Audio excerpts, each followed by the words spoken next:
She dialed 911 regarding a black man who appeared to be acting suspiciously in his own driveway. What he revealed about her left the entire neighborhood in stunned silence. It all began as an ordinary afternoon for Karen Whitmore. She was positioned by her front window, just as she did each day, sipping iced tea and occasionally glancing at her phone, keeping an eye on the happenings around her. She assured herself that she wasn't being nosy. She simply liked to stay informed about the comings and goings in her community, who belonged and who did not. That's when she spotted him, a black man driving a gray SUV, slowly pulling into the driveway of the house 3 doors down, what used to be the Johnson residence. The Johnsons had vacated nearly 6 months prior, and as far as Karen was aware, no one had purchased the property since. She leaned forward, pressing her lips together as she observed him exit the vehicle. He wasn't dressed like a delivery person. There was no uniform or clipboard, just jeans and a navy sweater, moving with calm, deliberate demeanor that suggested he had every right to be there.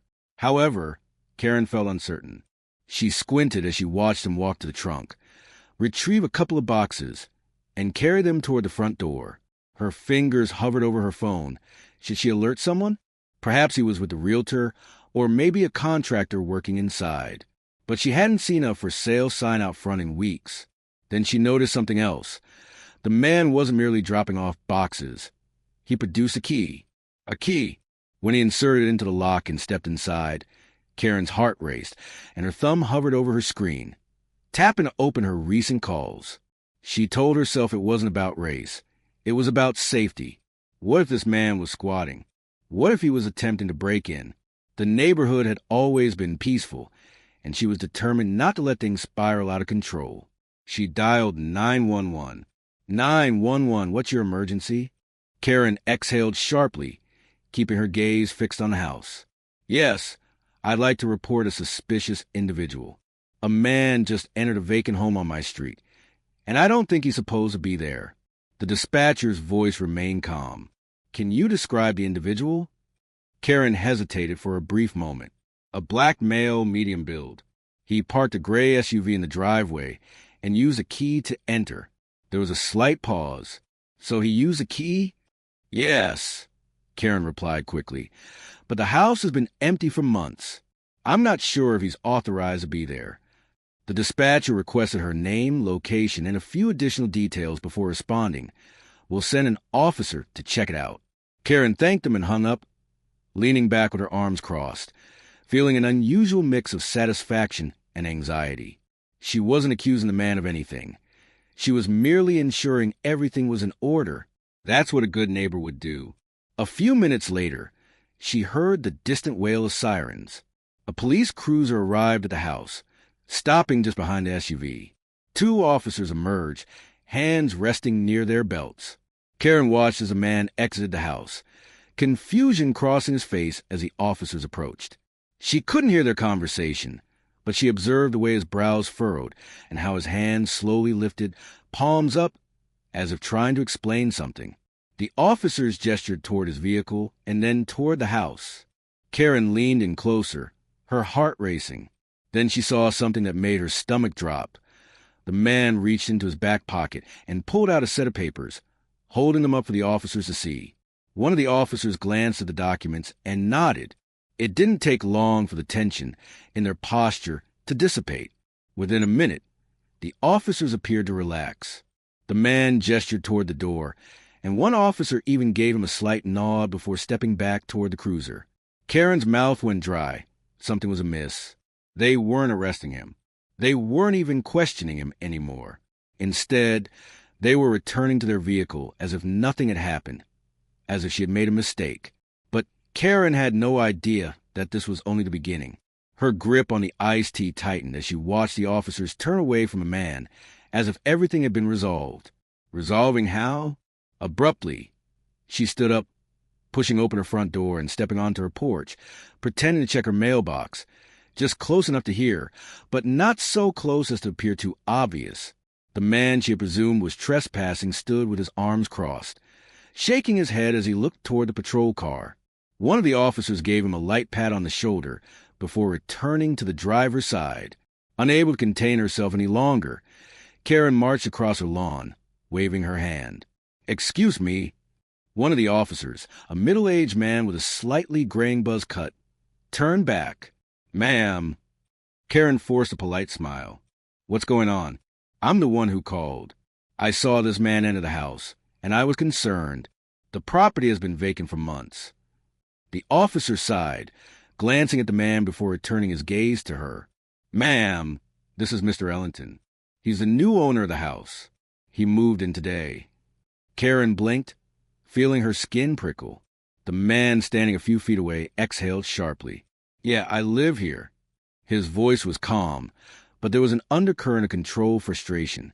Karen's mouth opened and then shut. She looked between him and the officers, searching for something that made sense, but she gestured toward the house. There was no moving truck.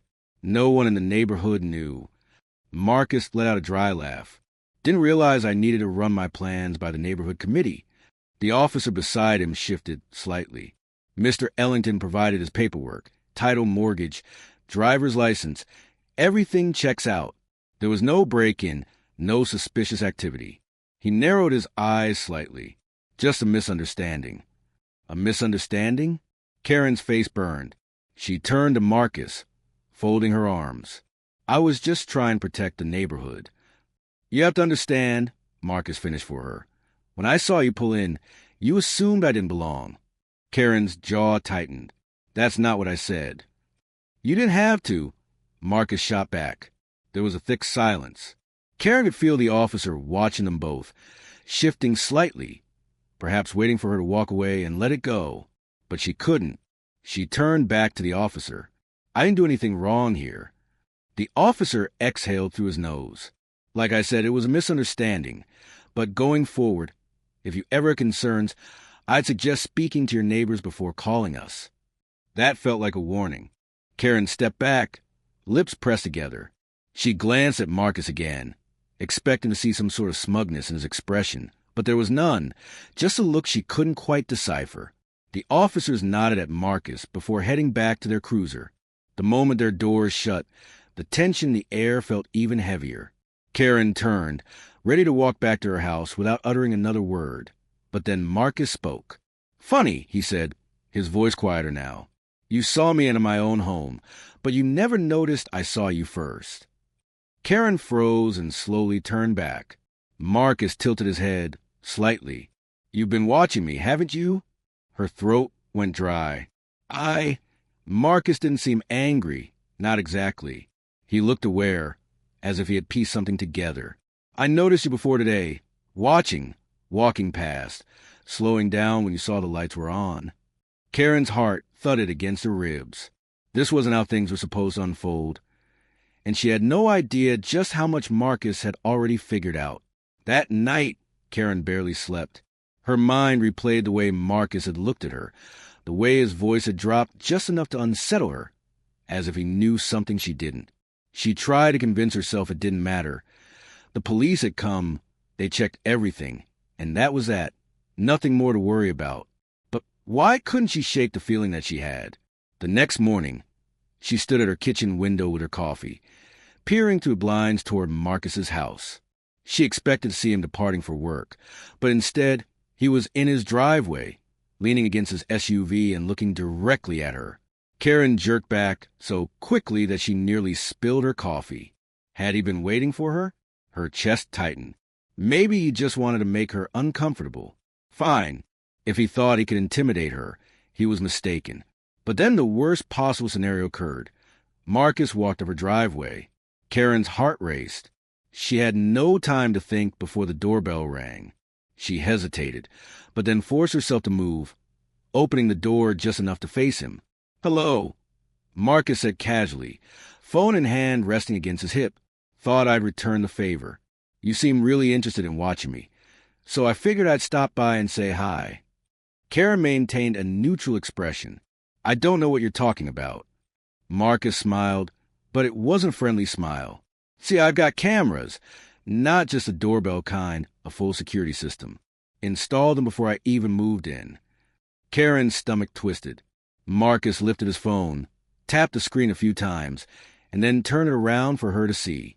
The footage played, showing Karen walking past his house multiple times, slowing down, staring at his driveway, returning in evenings and peering toward the windows. A chill crept up her spine. Marcus tilted his head. "You called the cops on me, but I've got days of footage of you lurking around my house before I even moved in." Karen's throat tightened, a wave of heat rising to her face.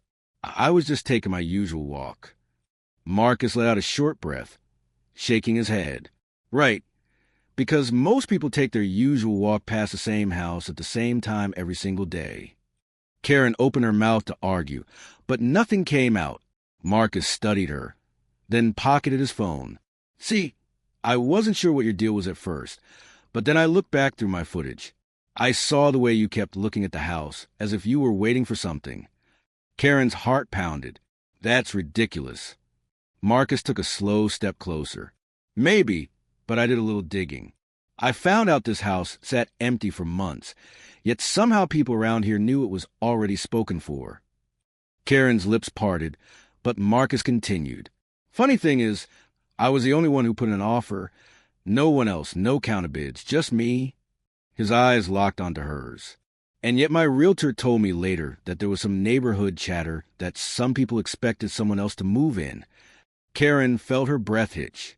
Marcus nodded slightly. "What I want to know is, who exactly were you all waiting for?" The silence between them stretched. Karen could feel the weight of his words pressing down on her. She wanted to deny everything, to say it was all in his head, but somehow she knew he wasn't guessing anymore. If he had figured all this out already, what else did he know? Karen shut the door the moment Marcus turned to leave. Her hands were shaking. She stormed into the kitchen, gripping the edge of the counter, forcing deep breaths in and out. This isn't happening, she told herself. He had nothing on her. He was just trying to scare her. But deep down, she knew better. Marcus had proof. Proof that she had been watching his house for days. Proof that she had called the cops on him for no valid reason. And worse, he had uncovered what no one was ever supposed to say out loud. That house wasn't meant for him. She had heard the whispers. The woman on the HOA board, Judy, had been casually mentioning at their last meeting that she was keeping an eye on who was buying homes in the neighborhood. Not in an aggressive way, of course, just a concerned, community-oriented way. Yet, when the Johnson house went up for sale, there had been an unspoken assumption that the next owners would fit the neighborhood's aesthetic. Then Marcus bought it, and just like that, everything shifted. Karen grabbed her phone, opening her neighborhood group chat. She hesitated. If she messaged now, trying to warn Judy or anyone, it would look too obvious. But she had to do something because Marcus wasn't letting this go. By the afternoon, the news had already spread. Karen heard it from her neighbor, Linda. First, there was a quiet, hesitant knock at the door. Karen opened it to find Linda clutching her phone, as if it had personally betrayed her. "Did you see this?" she asked, her voice a hushed whisper. Karen frowned. "See what?" Linda hesitated, then turned her phone around. Karen felt her stomach drop. It was a video Marcus had posted. The security footage. The clip showed Karen walking past his house over several days, peaking, slowing down. The time stamped in the corner made it undeniable. Then came the worst part. Marcus himself speaking at the end. "This is what I saw before I even moved in," he said in the video, his tone level but sharp. "And in the moment I step onto my own property, cops show up. I wasn't trespassing. I wasn't breaking in. I was just a black man moving into his own home." The video cut out. Karen's hands clenched at her sides. Where did he post this?" "Facebook, Instagram, and the neighborhood group," Linda said, her voice nearly cracking. "Karen, what is this?" Karen exhaled sharply. "It's taken out of context." Linda gave her a look. "I was looking out for the neighborhood. If I saw someone suspicious, I had a right to call the police." Linda's lips pressed together. But he wasn't suspicious.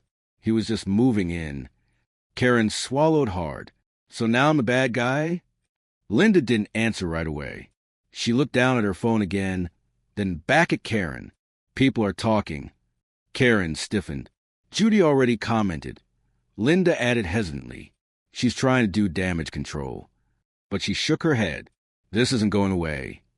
Karen's face burned because Marcus had done exactly what she feared.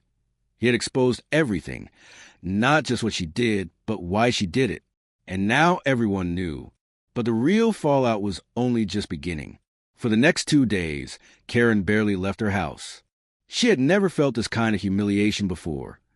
Not when her youngest son dropped out of college. Not when her husband left her for a woman 20 years younger. Not when the HOA fined her for leaving her Christmas decorations up until February. This was different because this wasn't just about her. It was about how people perceived her. And the way they were looking at her now was distinctly altered. The first sign appeared at the grocery store. She went early, hoping to avoid most of the neighborhood crowd. But even in the quiet aisles, she felt the eyes on her, the stolen glances, the quick whispers. She turned a corner and nearly collided with a woman she knew, Bethany Moore from 3 streets over. Bethany's face tensed, but she forced a polite smile. "Oh, hey, Karen." "Hey," Karen responded, gripping the handle of her cart. She waited for Bethany to say something else, to initiate a conversation as she normally would. But after a brief, uncomfortable pause, Bethany nodded and walked away. Karen's jaw tightened. The next sign came in the neighborhood group chat. She had been removed. Not officially, of course, but the silence was deafening. No one replied to her messages. No one liked her posts. Conversations continued as if she weren't even there. Then came the HOA meeting. Karen almost didn't attend, but skipping would look like guilt. So she sat in her usual seat, back straight, hands folded in her lap, as Judy stood at the podium rattling off neighborhood updates. Then came the open floor discussion. Marcus stood up, and Karen felt her stomach drop. "Since I'm new here," Marcus began, his voice calm, "I just want to make sure I understand how things work." Judy smiled tightly. "Of course, we're all about keeping communication open." "Good to know," Marcus replied, "because I was curious. How does the HOA handle situations where a homeowner is harassed by their neighbors before they even move in?" Silence. Karen's nails dug into her palm. Judy's smile twitched. "I'm not sure what you mean." Marcus nodded, pulling out his phone. "I think you do." He tapped the screen, and the same video he had posted online played for everyone to see. Karen's heart raced. Whispers began. Someone coughed, and a few people shifted uncomfortably in their seats. Marcus put his phone away. "So what's the policy on that?" Judy cleared her throat, glancing at Karen. "I think we should take this discussion offline." Marcus smiled. "Oh, I'm good having it here, unless, of course, it's an uncomfortable topic." More whispers, a few murmured agreements. Karen's face burned as she realized something. Marcus hadn't come to expose her. He had come to ensure they all saw themselves too. Because she wasn't the only one who wanted him out, but now no one wanted to be associated with her. She could feel it, the slow, quiet way people were stepping back, distancing themselves. For the first time in her life, Karen was the one who didn't belong. But the worst was still to come. Karen had always believed that people like her didn't face consequences. Perhaps some gossip, a few awkward encounters, but nothing serious, nothing lasting. She had spent years building her place in this community, organizing fundraisers, attending every HOA meeting, keeping her lawn perfectly manicured. She belonged here, or at least she used to. The real consequences didn't hit until a week later. It started when her son, Andrew, called. "Mom," he said, his voice tense. "What the hell did you do?" Karen sat up straight in her living room. "What are you talking about?" Andrew sighed sharply. "I got a call from a colleague today. A colleague, someone I work with. He saw your video." Karen's stomach twisted. That was taken out of context. Andrew let out a humorless laugh. "Mom, you called the cops on a guy for moving into his own house, and now it's everywhere. People are talking about it at my office. My boss saw it." Karen's chest tightened. "I didn't mean—" "You didn't mean for it to blow up," Andrew interrupted. "But you meant every part of what you did." Karen opened her mouth to argue, but Andrew wasn't finished. "You know what's funny? I never saw you as that kind of person. Controlling, sure. Stubborn, absolutely. But now I have to sit in a break room and listen to people talk about my mother like she's some racist caricature. So thanks for that. Andrew, just don't call me for a while, okay? The line went dead. Karen stared at the phone in her hand, an empty, sinking feeling in her chest. For the first time, she felt something akin to shame. By the time the HOA meeting minutes were released, her name was conspicuously absent. No mention of her, no invitations to upcoming events. It was an official removal, but it didn't need to be. She was being phased out. Neighbors who once waved now looked past her, and conversations she used to be part continued without her presence. Then came the final blow, her property value. Karen had spent years building this neighborhood's reputation, ensuring homes were only sold to people who fit the mold. Now Marcus had initiated a community outreach program. Local media picked up his story, framing him as a symbol of resilience against exclusionary practices. People outside the neighborhood began to watch, asking questions about how the HOA had managed home sales in the past. Suddenly, the community that prided itself on its prestige was under scrutiny, and houses weren't selling as quickly. One evening, she sat alone in her front yard, staring at the house she had tried so hard to keep vacant. Marcus was outside, laughing with his sister as they carried in groceries. He glanced toward Karen's house for a second. Their eyes met. He didn't smirk or gloat. He merely gave her a single slow nod, not out of kindness, but acknowledgement. Karen looked away first. She had lost, and deep down, she knew she deserved it. Prejudice isn't always loud. Sometimes it hides behind concern, behind tradition, behind what's deemed best for the neighborhood. But the truth always comes out. Let this serve as a reminder. Your actions shape how the world perceives you, and sometimes the person who gets exposed isn't the one you expected. If you believe stories like this need to be heard, make sure to like, share, and subscribe. Let's keep these conversations going.